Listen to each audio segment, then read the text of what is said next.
argument about offline versus online collaborative projects, I'd always vote for offline. I know that a lot of people prefer remote work, which is fine. Okay, I've heard your IT professionals' opinions, but here I'm talking about collaborative innovation projects that involve a number of different organizations, a number of researchers, scientists that usually work in the lab.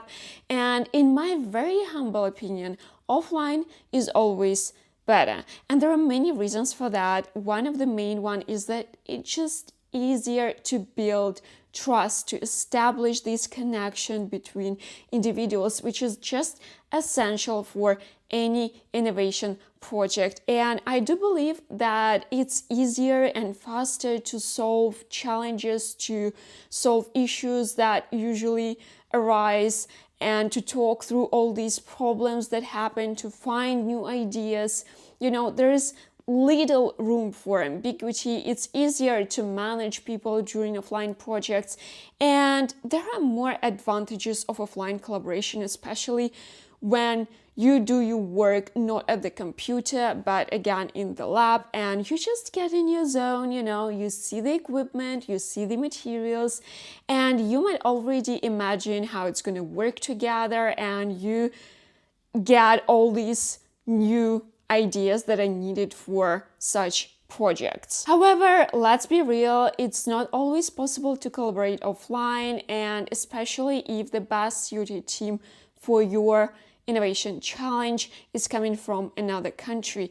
We can talk about the hybrid model here, when you collaborate sort of remotely but meet every now and then, and still you have to find a way to cooperate online. I have quite some experience in organizing online collaboration of research teams, and today I like to share some tips on how to do it efficiently so that everyone is happy, and you as the client, the company, and teams of researchers get what they want, what you want from this whole process, a real solution to the challenge. Hello everyone, welcome to my channel. My name is Lisa, and I spent 5 years organizing collaborative university competitions for world well-known companies to help them solve their extreme innovation challenges. And now I continue my journey with the goal to foster innovation by helping different parties of the innovation process collaborate and co-create. On this channel, I explore collaboration projects for innovation management, share my experience in managing these projects and processes, and uncover strategies for making collaboration efforts more effective. Now, I want to start with the fact that I joined the innovation consulting company in 2018 before the pandemic, and the very first projects I was involved in were hybrid, because we organized collaborative university competitions involving teams from the whole world for a client company, and obviously it was not possible to do it fully offline. You just cannot get all these teams, like 30, 40 people and bring them to one country. So yeah, it was a hybrid model. We were meeting from time to time, but then between these meetings, teams were working on their solutions remotely. Like they were working in their lab, but they were not working all together. But then the pandemic hit, and we had to go online without any offline kickoffs and reviews, and it was quite challenging. But I have to mention some advantages of online projects.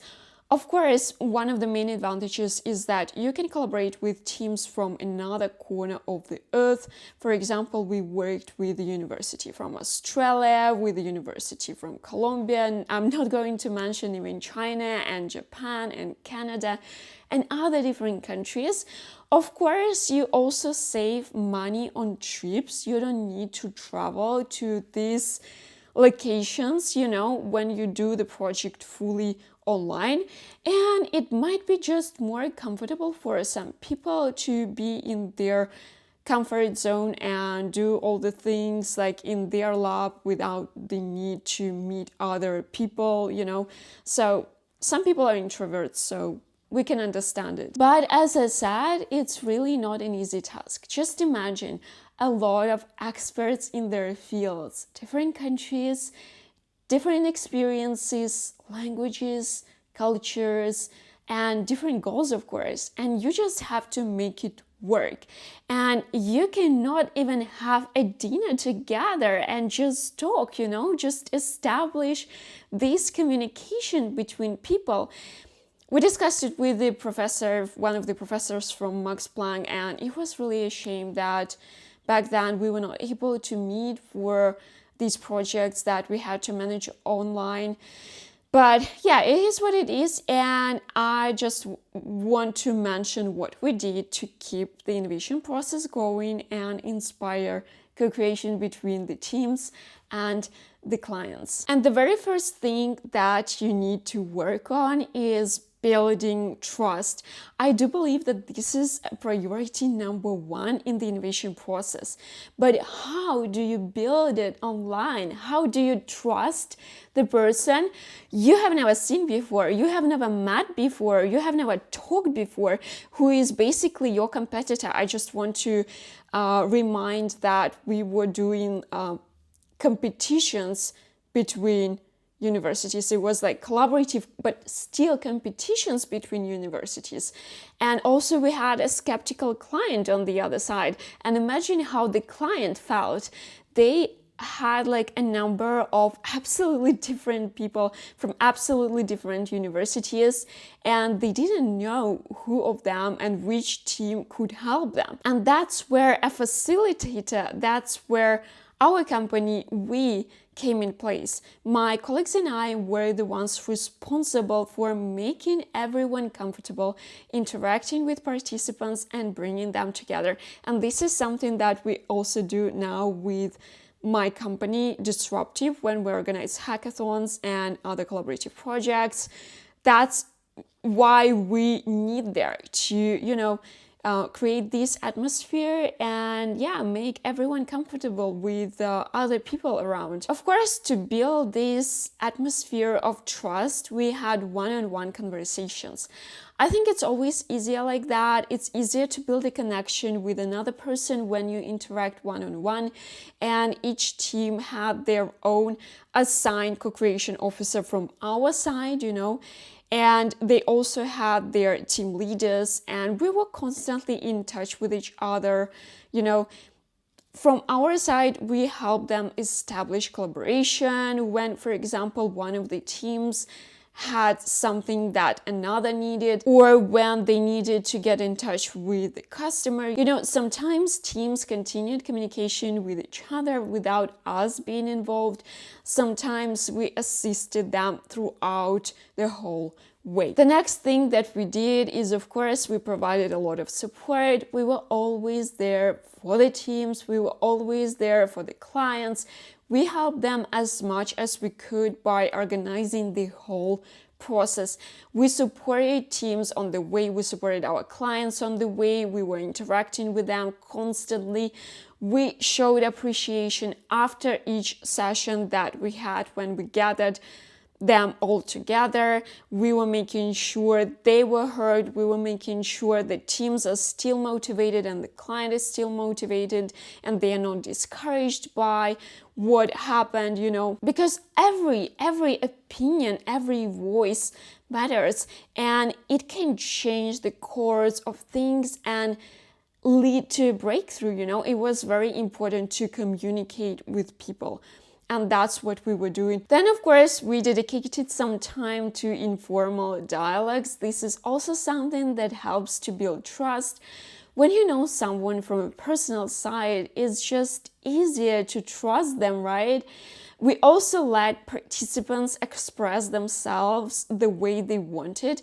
I do believe that researchers and scientists are really the people with the brightest personalities, and we did our best to help them and to let them shine, which is, it is also how you start trusting people when you see their personalities. So we help them to express themselves so that everyone else in the project saw them and they could start trusting them. And of course, we were gently guiding them in the right direction to actually solve the challenge. I do believe that building trust between every party of the process is so much about empathy, and this is definitely one of the most important qualities of the co-creation process facilitator. And this is what I continue doing for hackathons. This is what I continue doing for other collaborative projects. Of course, I'm trying to improve on the way and find new ways and new methods, how to establish this trust between people who might never see each other in real life. And we're learning from mistakes. I learn from my mistakes because I know it's not always perfect, and we're trying also to find new ways on how to organize this collaboration process when you have to do it online. So of course, building trust is important, but at the end of the day, the main goal of the whole process is to solve the challenge that the client has. And what we were doing deep dive sessions to help explore new ideas and solutions presented by teams. We conducted these deep dive sessions dedicated to certain topics with a limited number of participants who worked in the particular area. And deep dive sessions, I believe they help to build this deeper connection and fully focus on the challenge and fully focus on the solutions, on particular solutions and their challenges, and brainstorm on how to improve these solutions, these ideas, and how to overcome challenges of these solutions. Because of course we have one main challenge that the client presents, but also when teams present their solutions, of course there are some weaknesses. Always, it's always like that with innovation projects, especially with extreme challenges, with very difficult challenges. We always have them. But when it comes to deep dives, focus is the key word here. It's really important to have a certain structure of such sessions, have an agenda with a limited amount of questions to cover. The less, the better, but also give enough time for these meetings to let the conversation flow. I do believe that doing such sessions while having kind of conventional company university research projects, when you work one-on-one, when you work only with one university, it's just easier. In our case, we invited 2-3 teams. One team represented one solution for a session, and we had to make sure that we dedicated time to all these teams to discuss all their solutions. And here we had a number of issues. For example, some participants were more active and they had a tendency to take more attention and more time for their solution.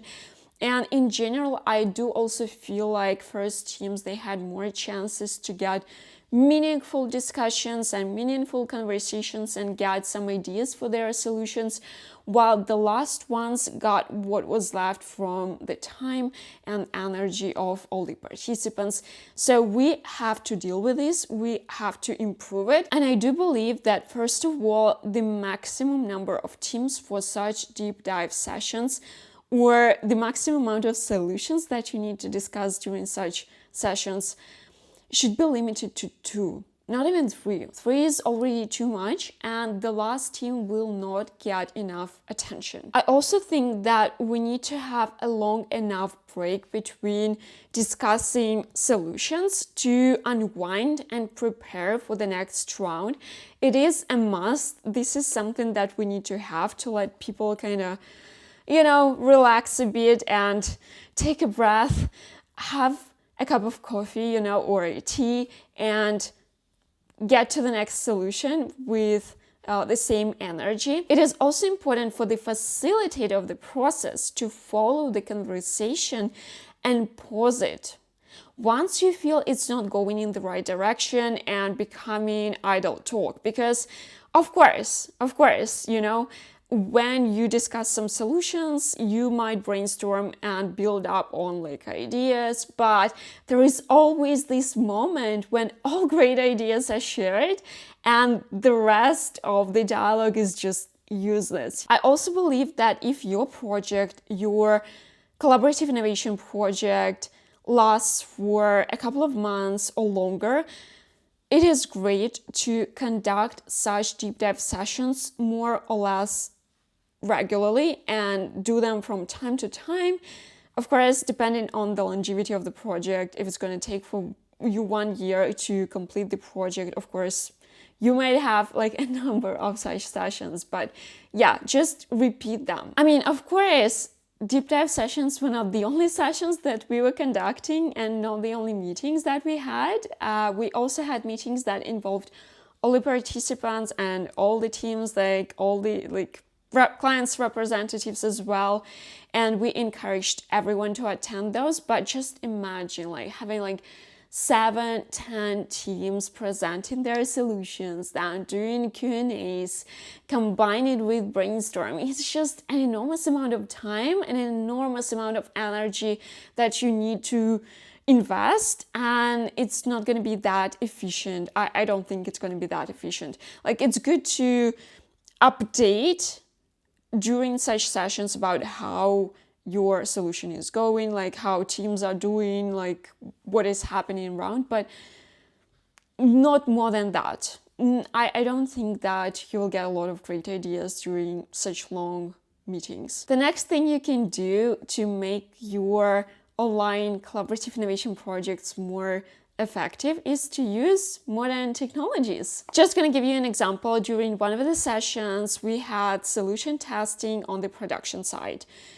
Very few people could join. Again, just want to remind you, it was pandemic time, and we organized a Teams call, and a representative from the client side suggested using special glasses that would share everything that he was doing online directly in the call. And even though it was not this full experience that we could have on the production side, being like just there with them while they were testing the solutions, it definitely helped us to be a bit closer to what was happening there. So I highly encourage using such tools. And yeah, I mean, like with these glasses that exist right now, there are different companies that are focused on like these glasses. I think it's really great to use them. I should also admit that we tried using these 3D programs that take you into a game-like environment, something like Metaverse. Honestly, I see no point in doing such a thing, at least for now. You don't see people's faces, you just see some dolls. Like you are in a sort of a game, and I don't know, I don't think this is something you can do in order to build trust, and I don't understand how it would be beneficial for the process. I don't think it's really needed. And I'm not even mentioning how much time you need to set everything up. The next point that I want to mention here about how to make your online collaboration project more efficient, effective, is about getting feedback. And this is something that you should do with offline processes as well, of course, but I think that when it comes to online processes, it's even more important. When you have a large meeting with a lot of participants, it is essential to get feedback from as many of them as possible, but it's just a difficult task, because some participants might not like to share their ideas and their thoughts with the whole crowd, even in the chat. So often you don't even have a chance to hear everyone out, and you sometimes you don't even have enough time to do that. And here we're getting back to having these one-on-one conversations, or at least invite separate teams and organize these separate university team sessions. And also another thing that you can do, and I also mentioned it many times here on this channel, it's about gathering anonymous comments with some digital tools like I don't know, like I prefer Mentimeter, for example. We always use Mentimeter. It's a great tool, and there are other tools, which you can use to gather this anonymous feedback. But of course, the facilitator of the whole process, should just try to build this, atmosphere and to build this trust between everyone. So even the shyest person feels comfortable to engage in conversations. And this is, I believe, the true art and mastery of someone who facilitates the project. But I don't know, like, let's be real, people are so different, and not everyone will be able and will be ready to share their thoughts with you during meetings. So this is just something that we need to keep in mind and adjust. The next point I have to mention, and it's pretty obvious, but using online communication platforms can also help you with this.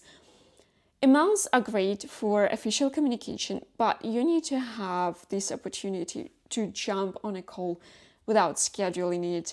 When in that very moment you have a brilliant idea and you want to discuss it with someone or share it with someone in an informal dialogue, it's just the best thing that you can have during such projects. And for this, you need platforms. There are many different platforms, like I personally like Slack, but again, if we're talking about MS Teams could work.